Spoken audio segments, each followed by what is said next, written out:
25 जनवरी 1975 देश में एक कानून आता है, सेक्शन 125 सीआरपीसी। 25 दिसंबर 1983 पहले से बने कानून में अमेंडमेंट करके एक नया कानून जोड़ा गया फॉर 98A। साल 2005 13 सितंबर एक नया कानून आया, prevention of women from domestic violence act. और 1 जुलाई 2024 को पहले से बने कानून आईपीसी सीआरपीसी को बदलकर नया कानून बनाया गया, बीएनएस और बीएनएसएस। ये सब कानून बनाए गए थे महिलाओं की सुरक्षा के लिए, लेकिन The murder of the young groom. She accused of killing her husband. Uttar Pradesh के मेरठ में हुए सौरभ कुमार हत्याकांड में मेरठ में नीले ड्रम में मिली लाश। Muskan Rastogi accused of murdering her husband. Prostitution has now turned into a sinister case of murder. के बाद सोनम ने कबूल किया कि वो हत्याकांड की साजिश में शामिल थी। With the wife and the daughter in the murder of a man. पहले क्या होता था कि अगर वाइफ ने बोला है कि उसके साथ कुछ तरह का डोमेस्टिक वायलेंस हुआ है तो उसको बताना पड़ता था, समझाना पड़ता था कि ये एक्चुअली हुआ कैसे। लेकिन बाद में चीज़ें बदल गई, सिर्फ एक लड़की के स्टेटमेंट के बेसिस पे कंप्लेंट और केसेस फाइल होने लगे और कुछ लोगों ने इसी का मिसयूज करना स्टार्ट कर दिया। इस बात से कोई इनकार नहीं कर सकता कि हमारे देश में महिलाओं के ऊपर अत्याचार हुए हैं और कहीं ना कहीं आज भी होते। लेकिन क्या ये बात सच नहीं है कि आज की डेट में लड़के भी डोमेस्टिक वायलेंस को फेस करते हैं, वो चाहे फिजिकल वायलेंस हो, फाइनेंशियल वायलेंस हो या फिर किसी तरह का मेंटल हैरेसमेंट। मेरठ का ड्रम केस और जैसे मेघालय का हनीमून मर्डर केस, ये बहुत बड़ी ब्रेकिंग न्यूज़ थी जो सबके सामने आ गई, वरना छोटे छोटे केस तो ना जाने कितने हैं। एक लड़की का किसी के साथ अफेयर था, उसने शादी किसी और से की। रीज़न बहुत सिंपल सा था कि शादी वाला लड़का गवर्नमेंट ऑफिसर है, शादी के बाद वो उसकी ऑफिशियल वाइफ बन जाएगी। अगर कुछ बात बिगड़ती है तो एक अच्छी एलिमनी मिल जाएगी और अगर सब कुछ अच्छा चलता रहा तो पैसा उसके पास है ही। कुछ लड़कों की लाइफ में उनके खिलाफ ये प्लानिंग उनकी शादी से पहले ही स्टार्ट हो जाती है। ये डिपेंड करता है उनकी किस्मत पर और उन्होंने कितना प्रिकॉशन पहले से लिया हुआ है उस पर भी। इंडिया में रहने वाले लड़कों की लाइफ कैसी होती है? अगर उन्होंने शादी की है तो उन्हें अपनी वाइफ को मेंटेनेंस देना ही पड़ेगा, चाहे वो शादी के बाद 4 दिन भी साथ में ना रहे। और अगर शादी के बाद कोई बच्चा हुआ है, चाहे वो बच्चा बायोलॉजिकली उसका ना होकर वाइफ के एडल्ट्री का वजह से हुआ हो, तो भी उस बच्चे का मेंटेनेंस भी हस्बैंड को ही देना पड़ेगा।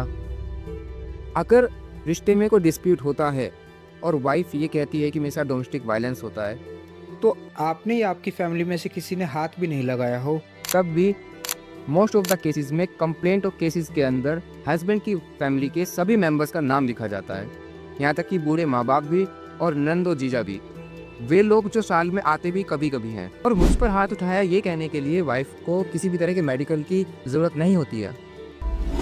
वाइफ कोर्ट से ऑर्डर करा करके उस घर में रह सकती है और आप कुछ नहीं कर पाओगे। ये जो भी प्रॉब्लम्स हमने देखी हैं ये तो हैं ही, लेकिन अब एक नया ट्रेंड स्टार्ट हो गया है।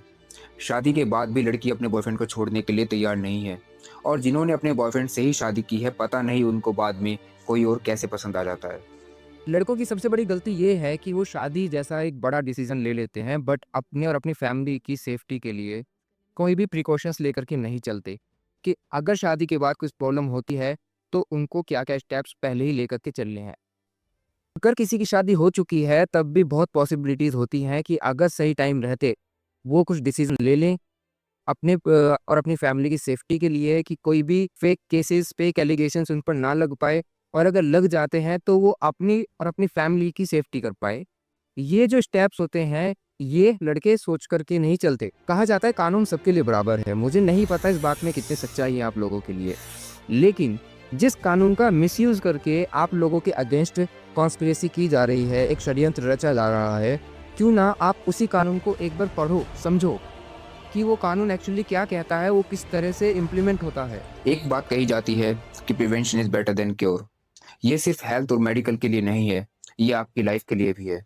आप चाहे लाइफ की किसी भी स्टेज पर हो, आपकी शादी होने वाली हो या फिर अभी आप प्लान कर रहे हो या फिर आपकी शादी हो चुकी हो, मैं सिर्फ आपको इतना ही कहूँगा कि आप ये जो कानून है जिसका आज की डेट में सबसे ज़्यादा मिसयूज़ हो रहा है, आप इनको पढ़ो, इनको समझो कि ये कानून क्या कहता, ये किस तरह से इम्प्लीमेंट होते हैं, किस तरह से लोग इसका मिसयूज़ करते हैं, जिससे कि आप एक माइंड मेकअप कर सको, आप एक प्रिपरेशन कर सको कि अगर आपके ऊपर कोई फेक एलिगेशंस आता है या कोई फेक केसेस आता है तो आपको क्या करना चाहिए।